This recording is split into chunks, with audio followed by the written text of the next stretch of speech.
Last-minute shake-up at 5:30 a.m., laundry situation not good. And when your focus is on helping your clients, it's easy to forget about yourself. But NASM knows trainers. Morning, Ryan. Is okay with And staying in front of the day isn't always Thanks, as simple Ryan. as 1, What's 2, up? 3. So when the unexpected has you pressing pause, What's the latest on creatine? I'm going to get back to you on that. let NASM1 help you press play. Visit NASM.org to sign up for a membership today.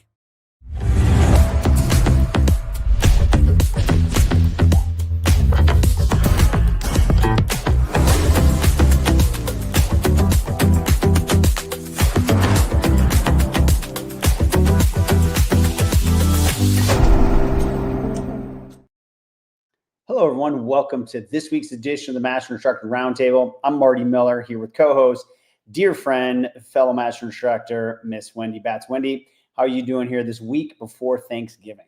I am great, Marty. How are you? Good. You know, I got a lot to be thankful for as we head into next week. And really, I'm thankful that we have a very unique guest coming in from across the seas, from Spain. We are going to have Dr. Zulia Frost today, who's got a very unique background. She's a specialist in general medicine, pediatrics. Another part I love, traditional Chinese medicine. She's helped thousands of patients achieve pain relief and regain function using some of the most innovative energy-based treatments like neurostimulation and photobiomodulation. And she's helped co-found a company. So, you know, we always want to bring out the latest and greatest research and bring in leading experts. So I'm excited for today's podcast. Yes, I'm excited. Let's bring Dr. Frost. Thank you for being here. Thank you for having me in your show. Thank you very much. So, Dr. Frost, I'm going to jump in and ask you the first question just so our audience and myself can learn even more about you. Can you give us a little bit about your background along with why you initially became a doctor? Well, it's very easy. I wanted to be a doctor since I was a child because my mother was a brilliant doctor and I always wanted to be like her. So I kind of naturally grew into sort of medical world, and my passion expressed in studying medicine. And I started my career as a medical doctor. Unfortunately, you know, like it happens, unfortunate events in life turn into fortunate for you in the long run. Then I somehow got in this terrible car accident, and through recovering through this car accident, I found that there are some other ways to treat the body and recover. And ever since, I wanted to explore that part of medicine. That's how I also kind of embraced the alternative medicine, traditional Chinese medicine. You know, that's very interesting, Dr. Frost, because we have a dear colleague, Dr. Jason Worsland, the founder of Therabody. He went through a motorcycle accident, and that ended up him going down a different path, treating his own pain. So, you know, can you give us a little more detail on, you know, what your traditional recovery was and how you transitioned into looking for something different in your own recovery? Yes, well, to start with, the trauma was so debilitating, and I was absolutely a mess. In fact, I was gotten into my own hospital where I work as a physician, and even the doctor, the reception could not recognize me because their trauma was tremendous. End up being paralyzed.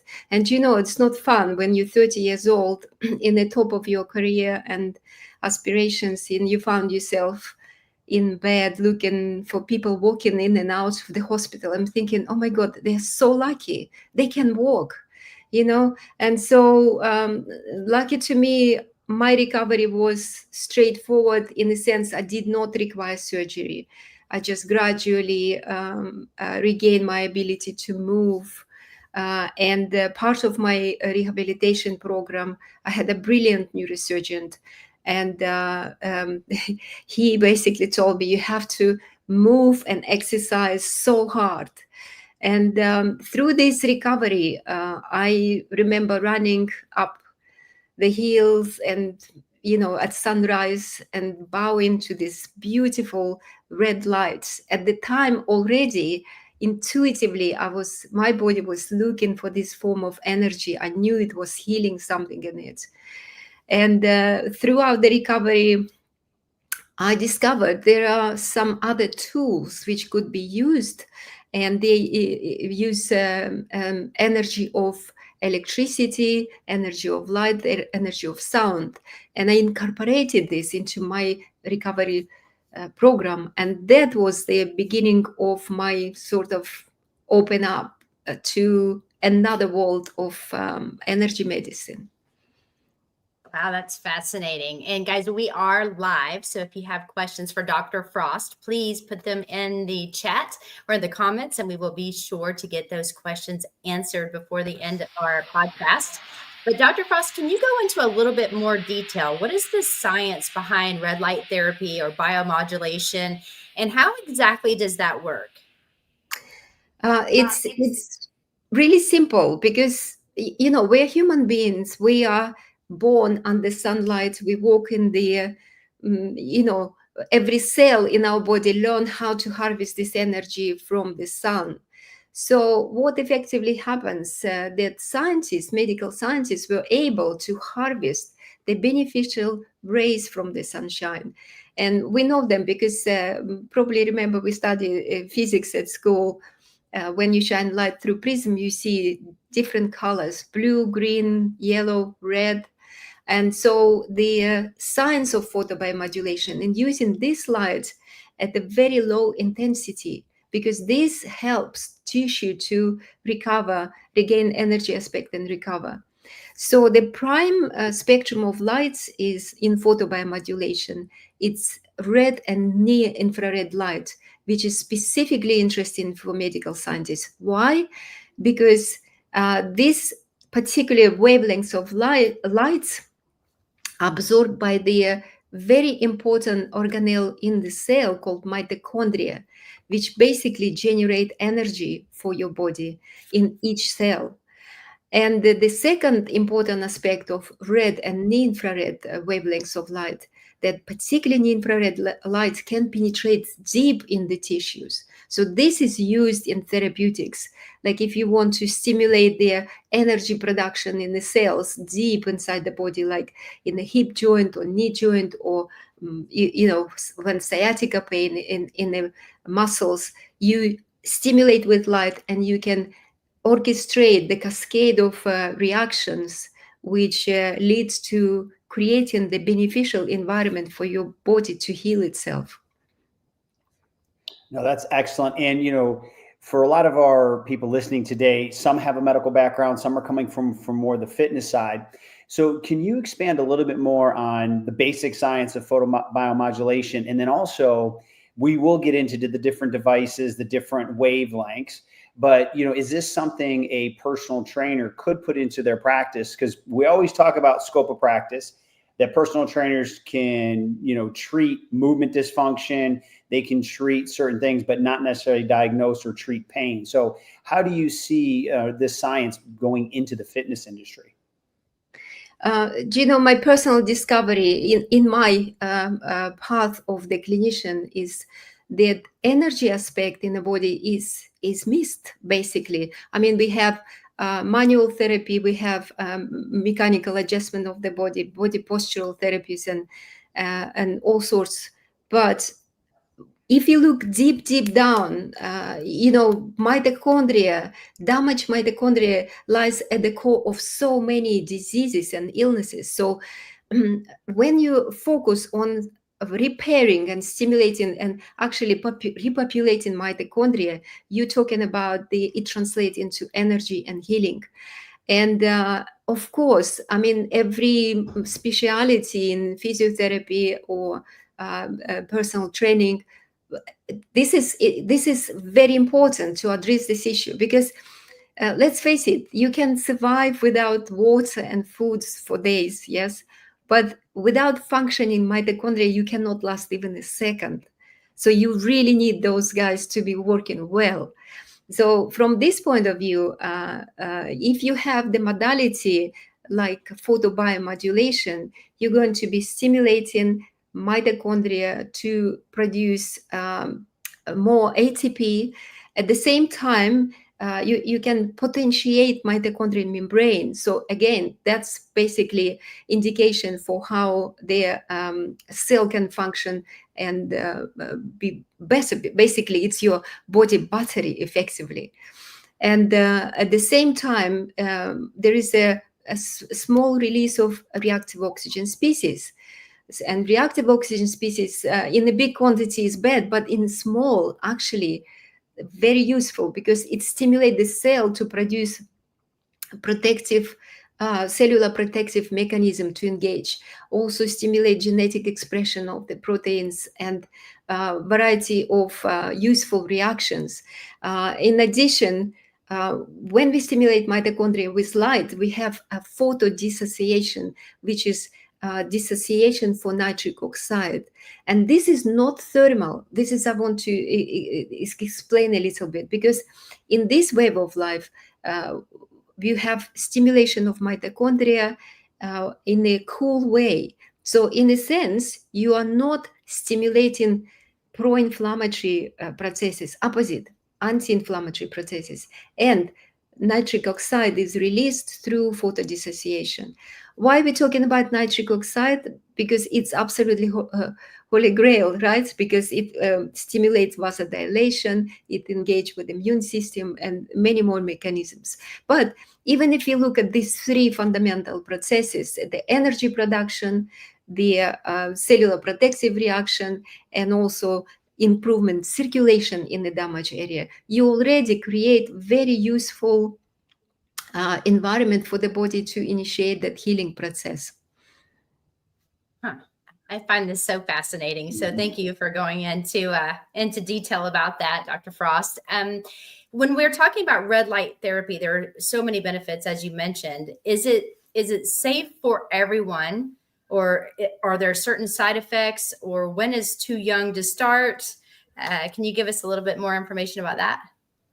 Generally speaking, it's safe because, you know, as I said, our body is so used to this. You can get the same wavelengths, exactly same wavelengths from the sun. This is, of course, when you use in therapeutics, you use it more concentrated. So generally speaking, it's safe. Anyone can use it. However, with children, we recommend over 12 years old, they can use the full dose. But if the children are younger, let's say 6 years old, you just half the dose. If children even younger, like use again half the dose. Maybe instead of 10 minutes, you use 5 minutes, or 3 years old will get just 1 or 2 minutes of stimulation. There is no really adverse reaction to it. We, of course, pay attention, people with active cancers, we don't stimulate directly. We also pay attention to people with covered with tattoos, because it's a fashion now, almost everyone has it, yes. But unfortunately, in physics of light, this dark color of the ink can absorb photons of light on the surface. So in a sense, you don't get that penetrative deep stimulation in, and we have to be careful about this. We don't recommend to put it there. So overall, yes, wonderful, safe form of treatments. You know, your grandma can use it, you can use it, your kid can use it, even your pet can use it. Amazing. Oh, my pet has some hip issues. Maybe I need to think this through. For sure. It's, we have so many users who in photobiomodulation, and we often get interesting comments about treating their own pets, dogs, cats, horses. Sometimes pets get treated better than spouses. Wendy, I'm not accusing you of that. I'm just saying, I mean, they're part of my family. Right. So for those of you just joining us today, Marty Miller here with Wendy Batts on the Master Instructor Roundtable. We have a very special guest coming in from overseas, staying up late for us tonight. Or, we talked the other day, this could be early for you guys in Spain, but Dr. Zulia Frost talking about red light therapy. So, Dr. Frost, I have to admit, I played around with this before. I was at a club that had the dry saunas. I love the feeling of it. I moved. I have a home gym now, and this has kind of been removed from me. And I have looked at, hey, you know what? If I'm going to look at this wellness, longevity lifestyle, I need to put RedLight Therapy back into, my life. So I looked at your product. I'd love for you to talk about it, but can somebody who, like me right now, luckily I'm not in pain, could I just use it as almost like a daily vitamin, as a protective mechanism, because I'm not looking to treat pain, but why would I not want to supercharge my mitochondria? So can you talk about, the different uses, and can something like the device that your company's working with be kind of that daily routine? Absolutely.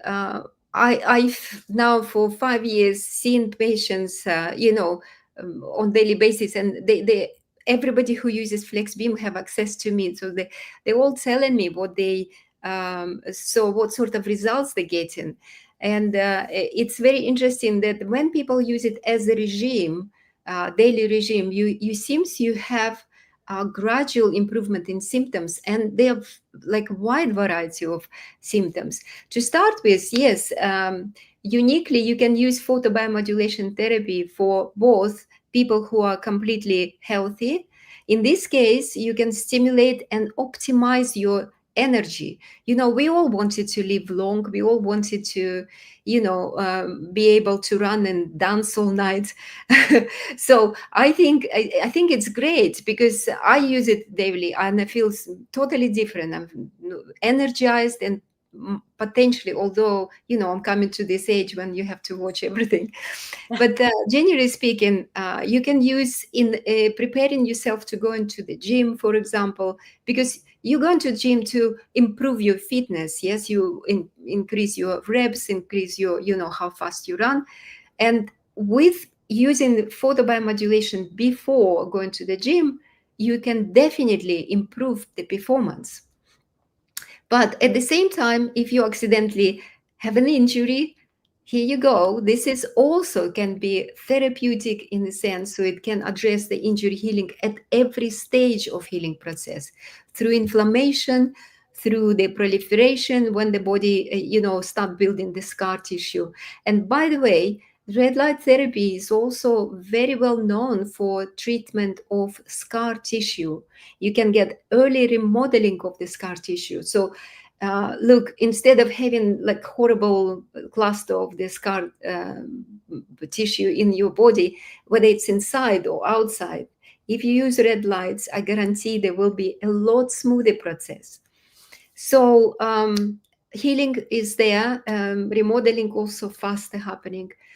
And you can use also photobiomodulation to induce your sleep, because one of the aspects recently has been talked a lot, even somebody suggests as a fundamental mechanism for photobiomodulation, it's release of melatonin. So when you stimulate with red light, you can actually regulate production of melatonin in your body. And this is powerful antioxidant, and it helps you to also repair your circadian rhythm, fall asleep in time and wake up in time.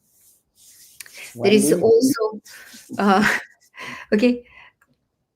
Now Wendy has a sleep thing, so I jumped in there. Like I know where Apparently her I have wheels a are lot of already things. spinning. Yeah. So I have lots of people using FlexBeam. When we're talking about specific device of red light, we use it for sleep. And I've done a couple of case studies when we used the Oura Ring, the one which is you wear to record the way how you sleep. And it definitely showed the increase by 36% of the deep sleep. Great. It's a great to have that quality of sleep at night. Dr. Frost, I wear an Oura Ring, so I find that interesting. I'll have to check that out for sure. See if I notice any changes. Marty, thank you. And before we ask you another question, Dr. Frost, I would like to say that this episode of the Master Instructor Roundtable is brought to you by NASM One, the membership for trainers and coaches. Members enjoy unlimited access to hundreds of career resources. Get the Edge app to schedule and program clients, enjoy half off all certifications and specializations, access free CEUs, and more. All of this for just $35 a month. Go to nasm.org/membership to learn more about NASM 1. So, Dr. Frost, my next question, you mentioned this early on, right when you started talking about red light therapy, and you had said something that there's different wavelengths. So can you talk about the differences in wavelengths or strengths with the LED lights, and are there certain ones that you need to maximize the benefits? For sure, wavelengths is super important. The effectiveness of the therapy depends on choosing the correct wavelengths, and the second is to choose right dose. And when I say the dose, it means like when you shine light on the body, it's important to know how close the light from the body. If you shine in light source too far, the light will dissipate, the photons will dissipate, and the effect is a lot less. But if you have place right on the skin, you have much more concentrated energy stimulation. And the second part of the dose is how long you stimulate. Traditionally, many devices, they designed to use just 1-2 minutes on different spots on the body. And so with our flex beam, we use 10 minutes program. So let's start with the wavelengths. Red light is absorbed at the surface of the skin. Same with blue, green, like literally very, very surface of the skin. But red probably goes like 0.5 centimeters into the skin. And near-infrared lights has a deep penetration. Then you have next wavelengths. It's called infrared, middle range and far range of infrared. And those are now lose the window for mitochondria, and they're mostly absorbed by the water body. That's why you heard about near-infrared or far-infrared saunas, yes? So these saunas, you walk in and you feel warm because their photons absorb energy by your water molecules. So from this perspective, the effects which you're going to have will be due to stimulating with heat. There will be some elements of stimulation, positive stimulation, but it will be heat stimulated. So you'll have a blood circulation, but it's due to heat vasodilating. And when you talk about near-infrared light, this is really important. It gives you deep stimulation without heating the tissues and has anti-inflammatory effect. From this perspective, it's important to choose right wavelengths depending what goal is your treatment has. And the second, I think you mentioned about the strengths of LEDs. So this is also super important, because if your LEDs or laser diodes are too weak, the effect will be very superficial. Again, you don't get that deep penetration. Deep penetration comes with the power, especially in LED-driven devices. If you have the power, I guarantee you can reach very deep tissues in the body. So Wendy had a passion on this for sleep. So here's my passion, and I'm sure I'm speaking for a lot of other men especially. Is this a good part of a treatment for increasing mobility? So let's say I have an issue like tight low back and I do all my soft tissue work, but could a 10-minute treatment in an affected area help increase either the circulation, the soft tissue temperature, whatever the science may be, to where you might get an increase in mobility? Yes, absolutely. And this is a key. So when you use most, good photobiomodulation devices, you can get the increase in mobility, and at the same time, inside your body, the temperature is not going to increase. When I talk about the flex beam, which we developed, it gets warm, but because the LED is working so hard and fans have to blow that heat out of, but it's superficial, it's above the body. Inside the body, there is no heating. So it's very useful when you deal with somebody who's got like replace joints, for example, yes, because you don't want to heat up metal. So from this perspective, particularly near-infrared light is really, really effective. Perfect. See, now, Wendy, we both have a use for it. So, Dr. Frost, with all the benefits, can you overuse red light therapy, or is there a particular, like, how often should someone do this, or does it depend? Oh, it's a very good question.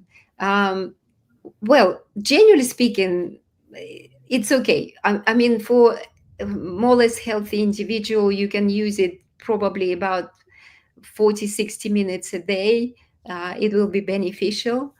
But if you keep doing more and more, like I have actually one person who was doing 4 hours of therapy, and of course, nothing good comes out of this. So what's happening in photo biomodulation? We have a law, we call it biphasic dose response, or Anschutz law. So basically it describes that if you pump energy in the body, you can't infinitely pump, yes?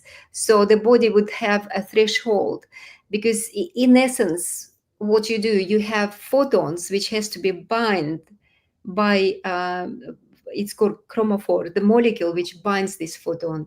And once you sort of occupied all the chromophores in the body, it's not going to be binding. Yes, so the treatment becomes ineffective. However, there is no negative effects going to be happening. Nobody's going to die. Nobody's going to do anything, because it's just light.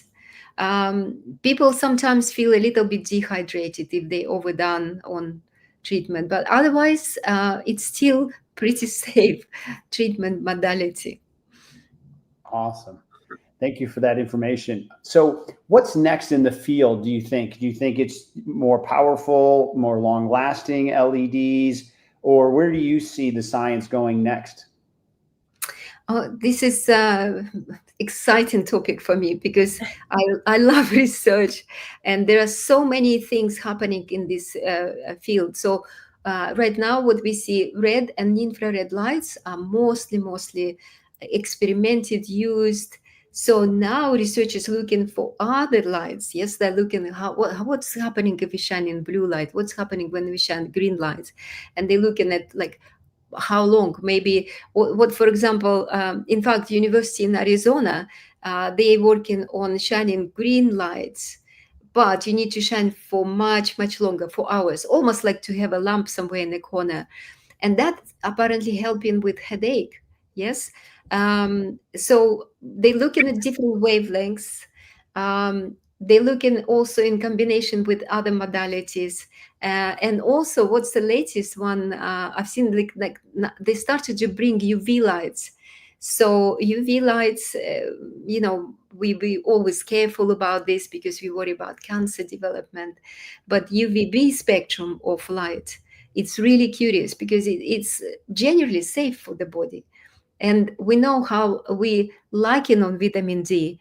And especially when you become older, you don't get absorption so much of vitamin D. So now, by introducing a little bit of this UVB safe spectrum, you look in phototherapies, photobiomodulation therapy, it's another application. So watch out, there will be lots of cool stuff going on. So it's interesting that you said that, because Marty and I were talking about one of the questions being about vitamin D. I mean, we tell people to go outside and become more active, be out in the sunlight, because so many individuals are becoming deficient on vitamin D. So would you say this is a good alternative for those that are not taking a supplement to help lift those numbers a little bit? Well, absolutely. To me, when you take supplements, you have to think how you're going to absorb it. And lots of people nowadays, because of the environment or whatever we eat, the gut becomes compromised. So the absorption rate is a lot less. Even if you take right amount of vitamin D, you may not absorb it. So being outdoor, it's much better solution. Yes, you can optimize with vitamin D, but vitamin D, don't forget, gets where sort of in about midday, we call it like blue light spectrum. Yes, whether also there is another one, I in my head I call it vitamin near-infrared light. Yes, it's also a vitamin, but it's mostly when the sun rises, you see this red glow in the sky, and sun setting. This is two spectrums at the time where you receive a good amount of near-infrared and red lights. But during the day, you have also near-infrared, but you have to feel warmth on the skin. Then you receive an infrared. This near-infrared to be also recently discovered having impact on for the cell to produce protection. They call it subcellular melatonin inside the cell. It's crazy. We're just learning. We're just scratching the surface of the photobiomodulation science. It's so exciting. So when you produce subcellular melatonin, it produces in big amounts and it clears the buildup of this oxidative stress in the cell. So hugely beneficial. Would be amazing to have sort of one product which does all the spectrum of light. Oh, I think it would be amazing.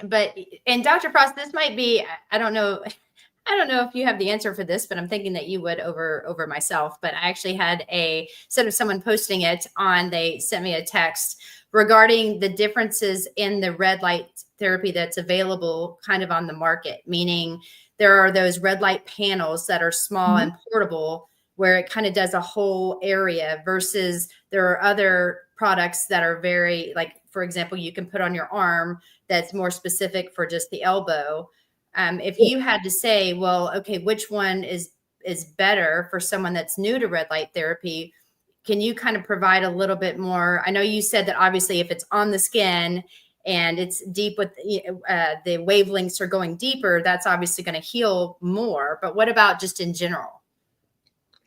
In my view, anyone who is thinking of getting red light therapy device, you should ask yourself, what is your goal?